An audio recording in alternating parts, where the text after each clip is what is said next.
Hi കൂട്ടുകാരെ, ഫുഡിന്റെ ഒന്നുമല്ല കേട്ടോ. ഇന്ന് ഞാൻ രാവിലെ 5 മണിയായപ്പോൾ എഴുന്നേറ്റു. രാവിലെ പ്രാർത്ഥനയൊക്കെ കഴിഞ്ഞു. എന്നും പള്ളിയിൽ പോകുന്നുണ്ട് കേട്ടോ. എന്നും രാവിലെ പള്ളിയിൽ പോയിട്ട് വരുവാണ് കേട്ടോ. പോയിട്ട് വന്ന ശേഷമാണ് വീട്ടിലെ ബാക്കി കാര്യങ്ങൾ, എൻ്റെ രാവിലത്തെ കുറച്ച് കാര്യങ്ങളൊക്കെ നിങ്ങളെ ഇന്ന് നമ്മൾ കാണിക്കുവാണ് കേട്ടോ. അപ്പം നമുക്ക് ഞാൻ പള്ളിയിൽ പോയിട്ട് വന്നു. നീ അടുത്തത് ഒരു ഡെയിലി ബ്ലെസ്സിങ് ഒരു പ്രാർത്ഥനയുണ്ട് കേട്ടോ. അപ്പോൾ ഞാൻ ഈ പ്രാർത്ഥന ഒന്ന് കൂടിയ ശേഷമാണ് അവിടെ ജോലിയിലേക്ക് കിടക്കുന്നത് കേട്ടോ. അപ്പം നമുക്കതൊന്ന് കൂടാം. രാവിലെ എഴുന്നേറ്റിട്ട് വചനമില്ലേ, വചനം ഓരോ വചനം 1000 പ്രാവശ്യം വെച്ച് എഴുതുന്നുണ്ട് കേട്ടോ. ഞാൻ 10 വെച്ച് ഒരു ദിവസം എഴുതുന്നുണ്ട്. 2 വശത്തും എഴുതി ഓരോ നിയോഗങ്ങൾ വെച്ച് വചനം എഴുതിയിട്ടാണ് പള്ളിയിൽ പോകുന്നത് കേട്ടോ. എന്നിട്ട് പോയിട്ട് വന്നിട്ട് ഇപ്പം നമുക്ക് ഡെയിലി ബ്ലെസ്സിങ്ങിന് പ്രാർത്ഥന ഒന്ന് കൂടിയിട്ട് ശേഷം എല്ലാ ദിവസവും 5 മിനിറ്റ് നേരം നമ്മുടെ മൊബൈലിലുണ്ട് ഡെയിലി ബ്ലെസ്സിങ് പ്രാർത്ഥന. അപ്പോൾ അതൊന്ന് കൂടിയിട്ട് ശേഷം നമുക്ക് എന്തെല്ലാം കാര്യങ്ങളാണ് ചെയ്യുന്നത്.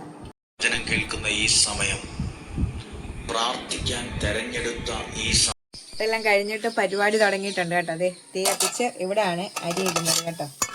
വെള്ളം തിളച്ചിട്ടുണ്ട്, നമുക്ക് അരി ഇടാം. ആദ്യം അരി ഇട്ട ശേഷം നമുക്ക് ബാക്കി എന്തെങ്കിലും കറിയൊക്കെ വെക്കുന്ന കാണിക്കാറ്. കറി വെക്കാൻ വേണ്ടി ഇത് ഞങ്ങളുടെ അകത്തെ തന്നെ കോവയ്ക്ക പറിച്ചുകൊണ്ട് വന്നാണ്. പറിച്ച് ഇന്നലെ വൈകിട്ട് വെച്ചിരുന്നായിരുന്നു. അപ്പം നമുക്ക് ഇന്ന് കോവയ്ക്കാത്തവരനാണ്. അപ്പം ഹസ്ബൻഡിന് ചോറ് കൊണ്ടുപോകണം, രാവിലെ കഴിക്കണം. അപ്പം നമുക്ക് പെട്ടെന്ന് എല്ലാ പണിയും ചെയ്യണം കേട്ടോ. 9:15 പോകണം. അപ്പം നമുക്ക് അതിന് മുമ്പേ എല്ലാം അപ്പം നമുക്ക് ആദ്യം കോവയ്ക്ക ഒന്നരിയാം. അപ്പം തലേദിവസത്തെ ചോറുണ്ടായിരുന്നു കേട്ടോ, അത് ഞാൻ തിളപ്പിക്കാൻ വെച്ചിട്ടുണ്ട്. ഇനി നമുക്ക് തോരനും വെച്ച് കഴിക്കാൻ എന്തെങ്കിലും ഉണ്ടാക്കാം. അപ്പം ഇന്ന് കപ്പ വേവിച്ചതും മീൻകറിയാണ് രാവിലെ. നമുക്ക് എങ്ങനെ ഉണ്ടാക്കാം.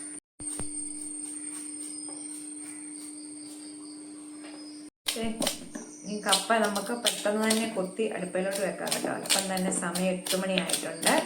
കപ്പ വേവിക്കാൻ വേണ്ടി കപ്പയും മീനാന്ന് ഞാൻ പറഞ്ഞായിരുന്നല്ലോ. അപ്പം കപ്പയാണ് കൊത്തുന്നത് കേട്ടോ. ഒരാൾ നോക്കിയിരിക്കുന്നുണ്ട്, ഇവിടുത്തെ കാവൽക്കാരനാണ് കേട്ടോ. എന്ത് ചെയ്യുമ്പോഴും വന്ന് നോക്കിയിരിക്കും അടുക്കള. അതുപോലെ തന്നെ എന്ത് അടുക്കള വെച്ചാലും കട്ട് തീരും. നമുക്കിത് ഉണക്കയിലുണ്ട് കേട്ടോ. ഉണക്കയില മാങ്ങായും കൂടെ ഇട്ട് പറ്റിക്കും. വെള്ളത്തിലേക്ക് ഇടുവാണ് ഉണക്കയില. 3 മതി. ഒന്ന് വെള്ളത്തിലേക്ക് ഇടാം. എണ്ണ ചൂടായിട്ടുണ്ട്. കടുകിട്ട് തോരൻ എപ്പോഴും എല്ലാ തോരൻ വെക്കുമ്പോഴും അതിൻ്റെ കൂടെ ഉഴുന്ന് ചേർക്കും കേട്ടോ. നല്ല ടേസ്റ്റാണ്. നമ്മൾ ഉഴുന്നൊക്കെ ചേർത്ത് കടുക് പൊട്ടിയിട്ട് ഉഴുന്നും കൂടി ഇടാൻ പറ്റും. അതിനകത്തോട്ട് ഇച്ചിരി മഞ്ഞൾപ്പൊടി ഇട്ടിട്ട്, എണ്ണയ്ക്കകത്ത് മഞ്ഞൾപ്പൊടി ഇട്ടിട്ടാണ് തോരൻ വെക്കുന്നത് കേട്ടോ. പെട്ടെന്ന് നമുക്ക് തോരനൊക്കെ വെക്കാൻ പറ്റും. ഇതിനൊന്നും ഒന്നും സമയമൊന്നും വേണ്ട, എടുക്കത്തില്ല. പിന്നെ നമുക്ക് തേങ്ങയുടെ ചൂടിടാം. നമ്മൾ ഉപ്പിട്ടില്ല, ഉപ്പിടണം. ഇട്ട് നമുക്കൊന്ന് തട്ടിപ്പൊട്ടി വരും. എന്നിട്ട് ആവി കയറുമ്പോൾ നമ്മൾ തോരൻ റെഡിയാണ്. കാപ്പിക്ക് വേണ്ടി പാല് വെച്ചിട്ടുണ്ട് അടുപ്പയിൽ. കപ്പ തന്നെ അടുത്ത് വെച്ചിട്ടുണ്ട്. അപ്പം നമ്മുടെ ഗ്യാസിൻ്റെ 3 അടുപ്പും ഇപ്പോൾ ഓൾറെഡി മൂത്ത് പിടിക്കണം. അതിൻ്റെ ഇടയിൽ ഇച്ചിരി ചായ കുടിക്കുകയാണ് കേട്ടോ. ചായ കുടിച്ചിട്ടില്ല, പള്ളിയിൽ വന്നിട്ട് ചായ ഇപ്പോഴാണ് കുടിക്കുന്നത്. അവിടെ ഇരുന്ന ഒരാൾ ചായ കുടിച്ച് പത്രം വായിക്കുന്നുണ്ട് കേട്ടോ. കണ്ടോ, കോവയ്ക്ക തോരൻ റെഡി ആയിട്ടുണ്ട്. തീ ഓഫ് ചെയ്യുക. അത് കപ്പ വെന്ത്, കപ്പയ്ക്ക് 2 മുളകും ഇച്ചിരി വെളുത്തുള്ളിയും ചെറിയ ഉള്ളിയും എല്ലാം തേങ്ങയും കൂടെ മഞ്ഞപ്പൊടിയും കൂടെ ഒതുക്കി എടുത്തതാണ് കേട്ടോ. ഇനി നമുക്കിതിട്ട് ഇച്ചിരി കരിയാപ്പില ഇട്ടൊന്ന് ആവിയേറ്റി എടുത്തിട്ട് കുഴച്ചെടുക്കാം. കയ്യിൽ അതേണ്ട ഇപ്പോൾ ഞാൻ അരപ്പ് എല്ലാവർക്കും അറിയാവുന്നതാണല്ലോ, അതുകൊണ്ട് ഇത് ഞാൻ എല്ലാം വിശദമായിട്ടൊന്നും കാണിച്ചിട്ടില്ല. ഇത് കാന്താരിയാണ് കേട്ടോ. കാന്താരി, ഉള്ളി, പിന്നെ ഇഞ്ചിയും തേങ്ങയും കൂടെ മഞ്ഞപ്പൊടിയും കൂടെ ഒതുക്കിയെടുത്താണ്. എന്നിട്ട് 2 മാങ്ങയും കൂടി ഇട്ട് നമുക്കൊന്ന് പറ്റിക്കാം. നമ്മൾ ഉണക്കയിൽ നല്ല ഉപ്പുള്ളത് കൊണ്ട് ഉപ്പൊന്നും ചേർക്കാതെ, അധികം വെള്ളം ഉണക്കമീൻ നമ്മൾ വെക്കത്തില്ല കേട്ടോ. ഇത്തിരി വെള്ളം വെക്കണ്ട, വെച്ച് നമുക്കൊന്ന് പറ്റിച്ചെടുക്കാം. കപ്പയുടെ കൂടെ പാലപ്പം ഉണ്ടാക്കുന്നുണ്ട് കേട്ടോ. ഇന്നലത്തെ പാലപ്പത്തിന് മാറണ്ടേ. അപ്പം കപ്പ വേണ്ടവർ കപ്പ, പാലപ്പം വേണ്ടവർ പാലപ്പം കേട്ടോ. പിന്നെ മാവ് ഫ്രിഡ്ജിനകത്തിരിക്കുന്നവർ 3-4 എണ്ണത്തിനുണ്ട് കേട്ടോ. അതേ നമ്മുടെ കപ്പയും മീനും റെഡി ആയിട്ടുണ്ട്.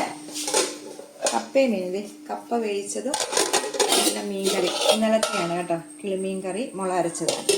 കറികളെല്ലാം റെഡി ആയി കേട്ടോ. നീ ചോറെടുത്ത് വെച്ചാൽ മതി. നമ്മൾ കൃത്യനിഷ്ഠയോടെ നമ്മുടെ ക്രമം അനുസരിച്ച് നമ്മൾ ജോലി ചെയ്യുവാണ്, നമ്മുടെ ജോലി പെട്ടെന്ന് തീരും കേട്ടോ. ചിലരൊക്കെ പറയും എത്ര ചെയ്താലും ജോലി തീരത്തില്ലെന്ന്. പക്ഷെ നമ്മുടെ ഒരു ക്രമം അനുസരിച്ച് നമ്മൾ ജോലി ചെയ്താൽ നമ്മുടെ ജോലിയൊക്കെ പെട്ടെന്ന് തീർത്ത് നമുക്ക് ഇച്ചിരി റെസ്റ്റ് എടുക്കാനോ മൊബൈൽ കാണാനോ ഒക്കെ സമയം. അപ്പം ഞാനത് ഇതിൻ്റെ ഇടയിൽ വീഡിയോ എടുക്കുന്നുണ്ട്, നമുക്ക് വീഡിയോ ഇടാൻ വേണ്ടി വീഡിയോ എടുക്കുന്നുണ്ട്. അങ്ങനെ പല കാര്യങ്ങളുണ്ട് കേട്ടോ. അപ്പം നിങ്ങളെ എല്ലാം കൂടെ കാണിക്കാൻ പറ്റത്തില്ല. കുറച്ച് കാര്യങ്ങളൊക്കെയാണ് കാണിച്ചത്. അയില പറ്റിച്ചത് റെഡി ആയിട്ടുണ്ട് കേട്ടോ. ഇപ്പോൾ 9 മണിയായതുള്ളൂ കേട്ടോ. ഇത് ഇന്നലത്തെ കിളിമീൻ കറിയാണ്, കപ്പയ്ക്ക് തിന്നാൻ വേണ്ടി. ഇത് ഞായറാഴ്ചത്തെ ബീഫാണ് കേട്ടോ. അപ്പം ഹസ്ബൻഡിന് കപ്പയും ബീഫും തിന്നുന്നതാണ് ഇഷ്ടം കേട്ടോ, മീൻ കറിയെക്കാട്ടി. പിന്നെ നമുക്ക് ഇന്നത്തെ കറിയെല്ലാം റെഡി ആയിട്ടുണ്ട്. ഏത്തക്ക പുളിശ്ശേരി ഇന്നലത്തെയാണ് ഇത്. കപ്പ വേവിച്ച് റെഡി ആയിട്ടുണ്ട്. നമ്മുടെ തോരൻ, പിന്നെ ഉച്ചയ്ക്ക് തോരനും മീൻ പറ്റിച്ചതും ഉണക്കയില പറ്റിച്ചതും. അമ്മച്ചിക്ക് ഉണക്കമീൻ കൂട്ടത്തില്ല, അപ്പം പച്ചമീനുണ്ട്. ഏത്തക്ക പുളിശ്ശേരിയുണ്ട് കേട്ടോ. പിന്നെ നമ്മുടെ പാലപ്പം, 3 പാലപ്പം ഉണ്ടായിരുന്നു കേട്ടോ. ഒരെണ്ണം ഞാൻ തിന്നു ചൂടോടെ തിന്നുന്നതാണ് എനിക്കിഷ്ടം കേട്ടോ. ഇനി നമുക്ക് ചോറ്, നമുക്ക് നീ എല്ലാം റെഡി ആയില്ല, നീ നമുക്ക് ചോറെടുക്കാം കേട്ടോ. കറക്റ്റ് സമയം ഇപ്പോൾ 9 മണി ആയുള്ളൂ കേട്ടോ. കഴിച്ചിട്ടൂടെ പോകുന്നു. ചോറ് തലേ ദിവസത്തെയാണ് കേട്ടോ. നമ്മൾ ചോറ് അടുപ്പ ഇട്ടേക്കേ ഉള്ളൂ, അത് ഊറ്റിയിട്ടില്ല. നീ ഇപ്പം ഈ പണിയെല്ലാം കഴിഞ്ഞെങ്കിലും നമുക്ക് നീ തൂത്തുവാറുണ്ട്, തുണിയെല്ലാം ഉണങ്ങണം, ഒത്തിരി പണികളൊക്കെ ഉണ്ട് കേട്ടോ. നമ്മൾ അടുക്കളയിലെ കുക്കിങ് കഴിഞ്ഞു ഇത്രയും സമയം കൊണ്ട് കേട്ടോ. അപ്പം എന്തുകൊണ്ട് നാരങ്ങാച്ചാറിടാം. ഞാൻ ഈ ചോറിനകത്ത് ഉപ്പിട്ടപ്പോഴേ ഈയിടെ ഒരു കമൻറ്റ് വന്നായിരുന്നു, ചോറിനകത്ത് ഉപ്പിടുമോന്ന് കേട്ടോ. അപ്പം ഞാൻ ചോറിനകത്ത് ഉപ്പിട്ട് ഇങ്ങനെയാണ് കൊടുക്കുന്നത്. ഉപ്പ് നല്ലവണ്ണം വേണം ഇവിടെ കേട്ടോ. എന്തുകൊണ്ട് മീൻകറി, തോരൻ, നമ്മുടെ കോവയ്ക്ക തോരൻ.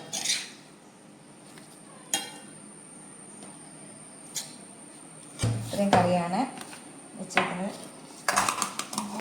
പിന്നെ വേറെ ഒരു സമയത്തിൻ്റെ കാണിക്കാം കേട്ടോ. അപ്പം നിങ്ങളെല്ലാവരും വീഡിയോ കണ്ട് സപ്പോർട്ട് ചെയ്യുക. ഇഷ്ടപ്പെട്ടെങ്കിൽ കമൻറ്റ് ചെയ്യുക. എന്തെങ്കിലും പോരായ്മകളുണ്ടെങ്കിൽ കമൻറ്റിൽ കൂടെ പറയണം കേട്ടോ. അപ്പോൾ എല്ലാവരും നിങ്ങളുടെ അഭിപ്രായങ്ങൾ അറിയിക്കുക. ആദ്യമായിട്ട് കാണുന്നവർ സബ്സ്ക്രൈബ് ചെയ്യുക. അടുത്ത വീഡിയോ കാണാൻ ടാറ്റാ.